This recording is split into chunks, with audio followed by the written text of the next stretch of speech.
नहमदुहु व नुसल्ली अला रसूलिहिल करीम अम्मा बाद।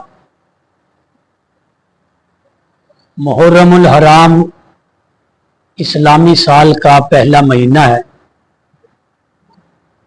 और कुरान के बताए हुए 4 मोहतरम महीनों में से एक महीना है और इस महीने का एहतराम आम तौर पर लोग समझते हैं कि शायद वाक़या करबला की वजह से है, हालांकि ऐसी बात नहीं है। कुरान ने जो 4 मोहतरम महीने बयान किए उनमें एक मुहर्रम का महीना भी है और कुरान सन 10 हिजरी में मुकम्मल हो चुका था और वाक़या करबला पेश आता है सन 61 हिजरी में, यानी कुरान के मुकम्मल होने के 50 साल बाद वाक़या करबला पेश आता है। तो मालूम हुआ कि कुरान ने इस महीने को पहले ही मोहतरम महीना कहा है और कुरान के नुज़ूल से पहले भी मुहर्रम का महीना मोहतरम महीना था। आदम अलैहिस्सलाम की तौबा जो कबूल हुई, तो जब तौबा कबूल हुई तो महीना मुहर्रमुल हराम का था। जो वाक़यात अज़मत वाले पेश आए अक्सर इसी माही मुहर्रम में पेश आए।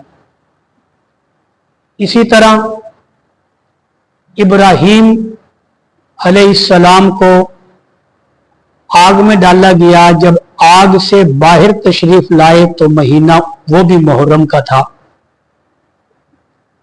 यूनुस अलैहिस्सलाम मछली के पेट में रहे, जब मछली के पेट से बाहर आए तो भी महीना मुहर्रम का था। मूसा अलैहिस्सलाम को फिरौन और उसकी फौज से निजात मिली, फिरौन दरिया के अंदर गर्क हो गया तो उस वक़्त भी महीना मुहर्रम का था।